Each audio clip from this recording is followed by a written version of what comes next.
আসসালামু আলাইকুম সুপ্রিয় দর্শক, সবার কী অবস্থা? হাজির হয়ে গেলাম দীপ্ত টিভি নিবেদিত দেনা পাওনা নাটকের ২৭৭তম পর্বে কী সব ঘটতে চলেছে তার অগ্রিম আপডেট নিয়ে।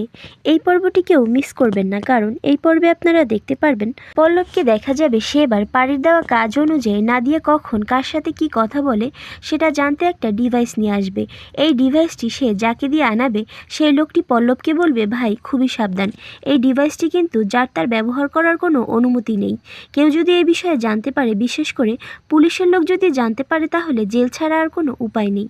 তখন পল্লব সেই লোকটিকে টাকা দিয়ে বিদায় করে দিয়ে পারিকে ফোন দিয়ে বিষয়টা জানালে ঠিক তখনই সেখানে পারির কাছে ইরফান চলে আসবে। তখন পারি তাকে ফুল এবং চিঠি কেন দিচ্ছে এটা ইরফানের কাছে জিজ্ঞাসা করলে ইরফান বলে উঠবে, ও বুঝতে পেরেছি, শুধু ফুল আর চিঠিতে কাজ হবে না, তোমার মান ভাঙাতে হলে আরও স্পেশাল কিছু করতে হবে, তাই না?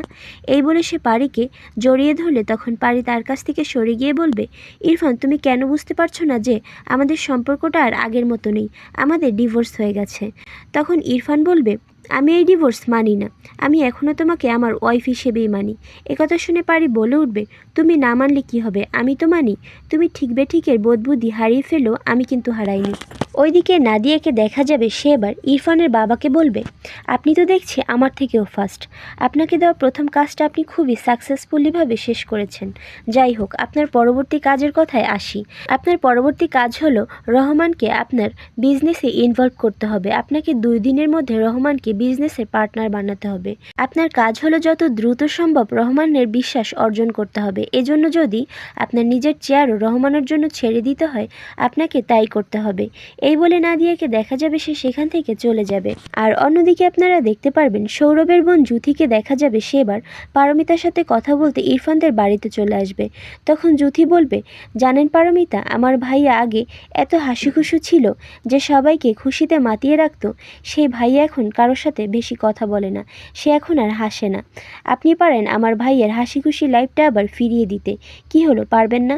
একথা শুনে পারি বলে উঠবে, দেখো এখানে আমার কিছুই করার নেই, আমি তোমার ভাইয়াকে এমন কোনো আশাই দেইনি।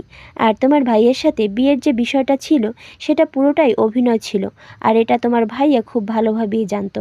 একথা শুনে জুথি বলে উঠবে, মানুষের ইমোশন নিয়ে খেলার অধিকার আপনাকে কে দিয়েছে? আপনি খুবই সেলফিশ আর লোভী একটা মানুষ। কোন লোভে এক্স হাজবেন্ডের বাড়িতে এখনো পড়ে আছেন বলতে পারেন? একথা শুনে পারিকে দেখা যাবে সে অনেক বেশি রেগে যাবে এবং সৌরভের বোনকে ধমক দিয়ে উঠবে। আর এছাড়াও থাকছে আশ্চর্য সকল ঘটনা। সুতরাং সবাইকে দেনা পাওনা নাটকের আগামী পর্ব দেখার আমন্ত্রণ রইল। ধন্যবাদ।